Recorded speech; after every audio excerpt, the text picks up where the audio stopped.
Hey guys, so this is chapter 8 of Daniel the Drawer. Annie doesn't show up for this week's Daniel and Annie day. I try to make myself feel better by teaching Whiskers how to play army. He doesn't have thumbs though, so he keeps dropping his stick he's using as a gun. I ask him if he wants to use my new and improved marshmallow shooter, but he shakes his head. I'm a lover, not a fighter, he says. And then I hit him smack dab in the belly with a marshmallow.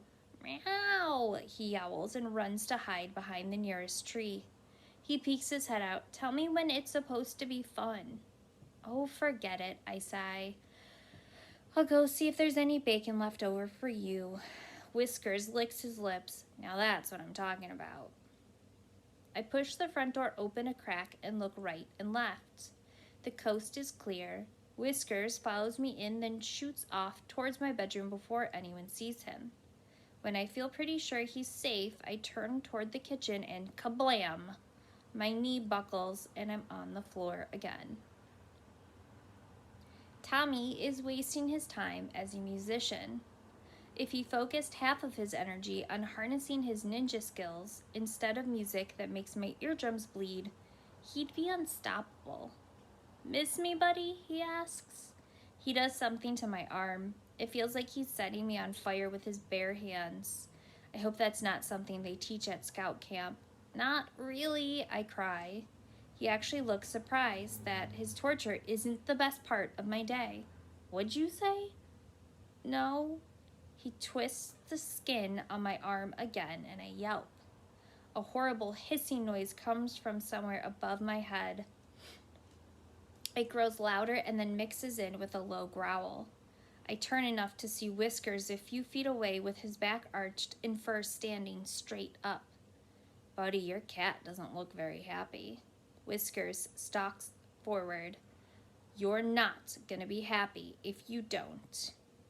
Tommy's face goes white and he tries to say something, but all that comes out is gibberish. To tell the truth, scared Tommy isn't much different than normal Tommy. Mom comes out of the kitchen and stops when she sees us on the floor. Her eyes go from me to Tommy, then Whiskers, and back to me. Boys, what are you doing? Tommy snaps out of being scared and grins. Boys will be boys, am I right, Mom? Get up, both of you, she cries, and I've told you over and over, call me Mrs. A. Heck, call me Jane, but don't call me Mom. Tommy's cheeks turn red as he scrambles to stand up. Mom grabs one of my hands and helps me up. Are you okay, Daniel? My knee hurts, but I shake my head. She puts her hands on her hips. Thomas, say you're sorry.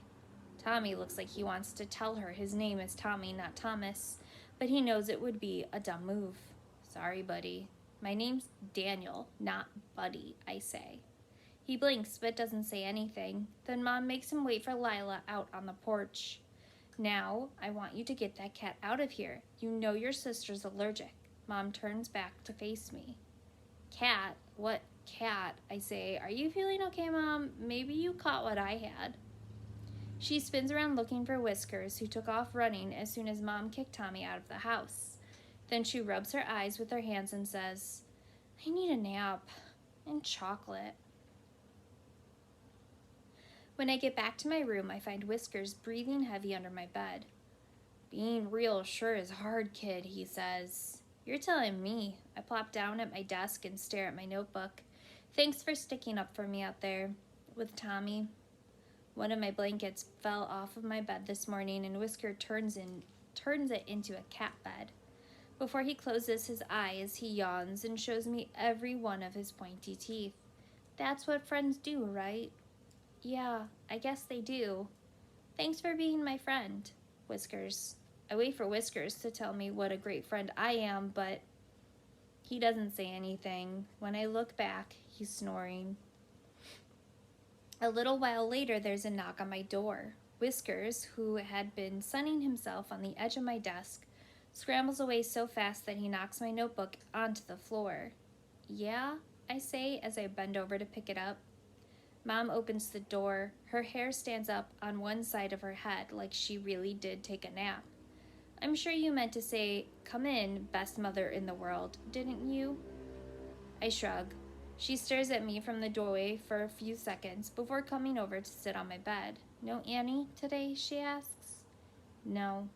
Is she not feeling well? I shrug again. Did something happen between you and Annie, Daniel? It's creepy how moms know almost everything without having to ask. Mom says it's women's intuition or something like that. I don't know what that means, but it sounds expensive. Instead of answering her, I stare at a piece of paper in front of me. I don't want to tell her the truth because then she'll find out her handsome, witty, and amazing son isn't very nice. When she looks into my eyes, I crumble. I wouldn't share my pen something with her, I say. She purses her lips. I see. Dad told me that Mom wanted to go to school to be one of those doctors who gets paid to listen to other people's problems. Instead of getting a fancy leather couch and a deeper understanding of brains and stuff, she got married and had Lila and then me. Every once in a while, she'll ask us how something makes us feel, and it's usually when I've gotten into big trouble and we're out of chocolate. I told her she was being greedy.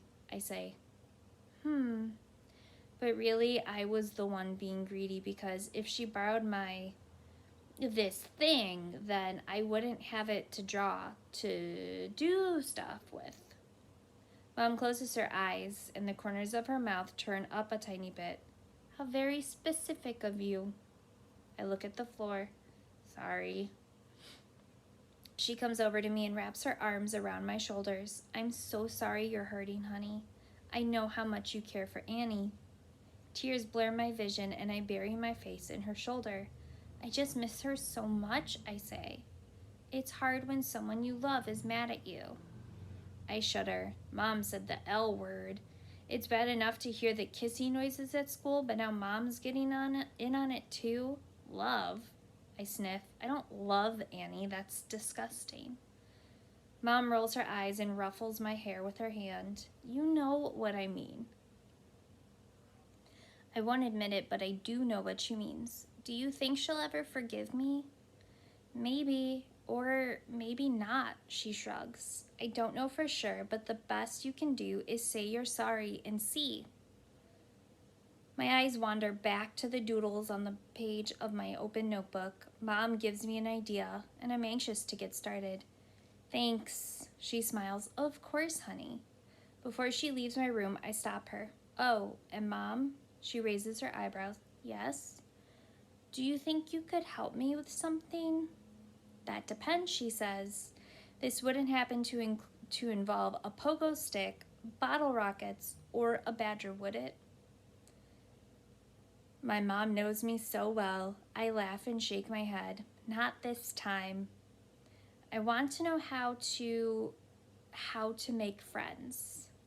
She smiles so big I can see almost every single one of her teeth. You really want to know the secret to making friends, Daniel? Yeah, I really do. You already know what to do. I do? Mom nods. You do. Better than you realize. And then she leaves me alone to think about what in the world she just said. I ride Lila's old pink bike, streamers and all, over to Annie's house. Her gift, a shiny silver toaster, sits in the front basket. It's not just any toaster, it's the Up and Atom Bot. This one spreads peanut butter on toast and ties shoelaces.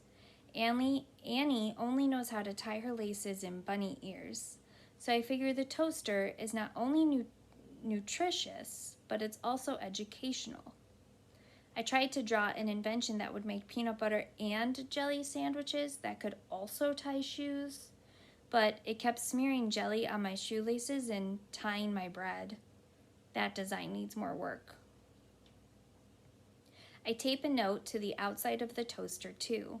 All it says is, I'm sorry, because I am sorry. It's not much, but Annie knows I'm not good with words.